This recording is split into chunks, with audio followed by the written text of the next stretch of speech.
वो रोज सुबह बाजार में उन टोकरियों की दुकान लगाया करता था। टोकरी ले लो, बस 30 रुपये की एक टोकरी। मैं 20 रुपए दूंगी। कम से कम 25 रुपये दे दीजिए।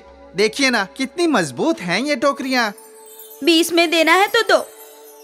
भोला ने 20 रुपए में टोकरी दे दी।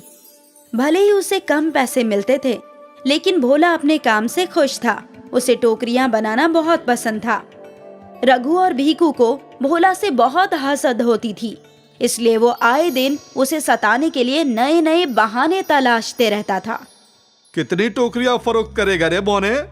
मालूम नहीं लोग इसकी बनी हुई टोकरियाँ क्यों खरीदते हैं, क्योंकि मेरी टोकरियाँ अच्छी हैं। अरे अरे अरे, हाँ, देखो भाई, इस बोने के मुंह में जुबान भी है।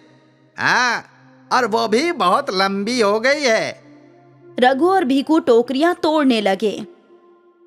अरे अरे रुको भाई, मेरी टोकरियां मत तोड़ो, मैंने तुम्हारा क्या बिगाड़ा है? बात जबान चल रही है ना तेरी, तुझे तो सबक सिखाकर ही रहेंगे। अरे ऐसा ना करो, मैंने बहुत मेहनत करके ये सब बनाई है। भाई मुझे माफ कर दो। दोनों ने सारी टोकरियां तोड़ दी। भोला रोता गिड़गिड़ाता रहा। अरे ये मत लो, मैं भूखा मर जाऊंगा। भोला मायूस था। उसे समझ ही नहीं आ रहा था कि अब वो क्या खाएगा। सारे पैसे तो रघु और भीकू छीन कर ले गए। मायूस भोला जंगल की जानिब चल पड़ा। मालूम होता है अब जंगली फल ही खाने पड़ेंगे। सारे पैसे भीकू और रघु ने छीन लिए। वो दोनों बहुत बुरे हैं। भगवान अब आप ही मेरी मदद कीजिए। भोला एक दरिया के किनारे पहुंचा। उसने दरिया का पानी पी लिया और फिर इधर उधर से फल तलाशने लगा। तभी उसका तवज्जो हरे जंगलों में उगे कैक्टस के पौधों की जानिब गया। इस जंगल में ये कैक्टस कैसे उग गया? कैक्टस के पौधे तो राजस्थान में उगते हैं, तो ये दरिया के किनारे कैसे उग गया? भोला उलझन में उस कैक्टस के पौधे के पास गया। ये यहाँ कैसे उग गया? भोला ने कैक्टस के पौधे को छुआ और कैक्टस का पौधा बहुत ही बड़ा हो गया और फौरन भोला के सामने बहुत सारे फल आ गए। भोला, तुम्हें बहुत भूख लगी है ना? ये सारे फल तुम्हारे लिए हैं। कैक्टस को बोलता देख भोला परेशान हो गया। भोला, मैं जादुई कैक्टस हूँ। मैं बोल भी सकता हूँ और जादू भी कर सकता हूँ। तुम्हें कैसे इल्म हुआ कि मुझे भूख लगी है?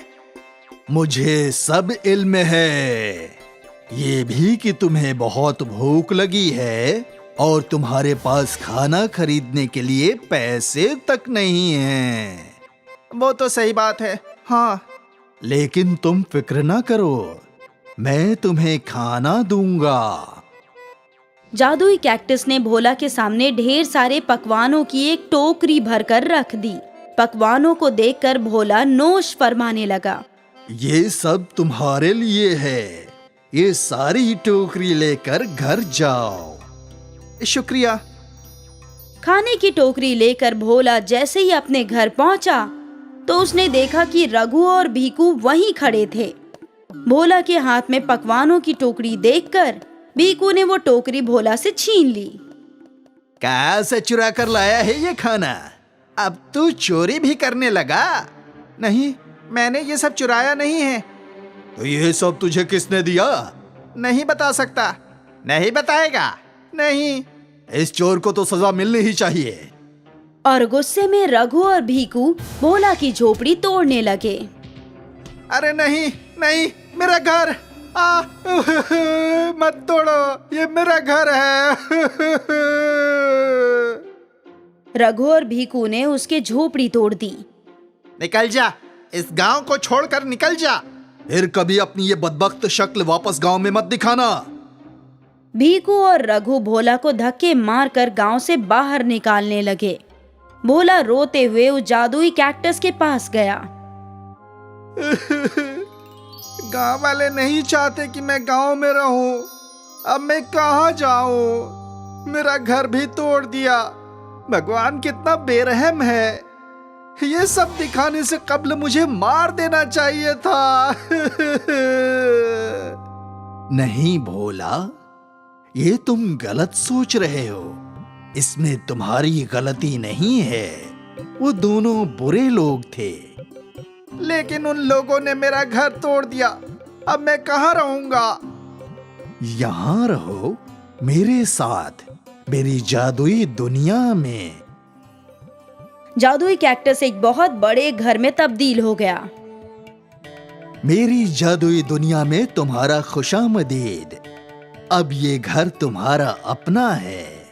इसे कोई तोड़ नहीं सकता दोस्त। शुक्रिया दोस्त। उस रोज से भोला उस बड़े कैक्टस घर में रहने लगा। भोला जंगल में ही टोकरियां बनाने लगा और फिर उन्हें बाजार में फरोख्त करने लगा। एक रोज बाजार से लौटते वक्त रघु और भीकू ने भोला को देखा। भोला खुश था, ये उनसे बर्दाश्त नहीं हो रहा था। उन दोनों ने भोला का पीछा करना शुरू कर दिया। भीकू और रघु ने देखा कि जैसे ही भोला कैक्टस के पास गया, कैक्टस एक बड़े से घर में तब्दील हो गया और भोला उसी घर में दाखिल हो गया। ये क्या? मालूम होता है जादुई है। चल देखते हैं। जैसे ही भीकू और रघु कैक्टस के दरख्त के पास आए तो जादुई कैक्टस के दरख्त ने अपने बड़े बड़े कांटे भीकू और रघु के जानिब फेंके।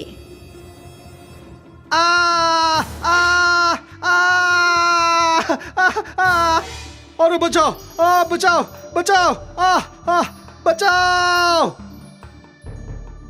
वो कांटे भीकू और रघु के जिस्म में घुसने लगे और वो दर्द से चीखने लगे। दोनों खून खून हो गए। तुम दोनों को भोला के सताने में और परेशान करने में बहुत मजा आता है ना। अब मैं तुम दोनों को नहीं बख्शूंगा। कैक्टस ने फिर से कांटे फेंकने शुरू कर दिए और फिर रघु और भीकू वहां से दुम दबाकर भागने लगे। अरे बचाओ, बचाओ। जादुई कैक्टस का घर न सिर्फ भोला का दोस्त था, अब वो उसका मुहाफिज भी था। फिर कभी रघु और भीकू ने भोला को परेशान नहीं किया और भोला खुशी खुशी अपने दोस्त के साथ जादुई कैक्टस घर में रहने लगा।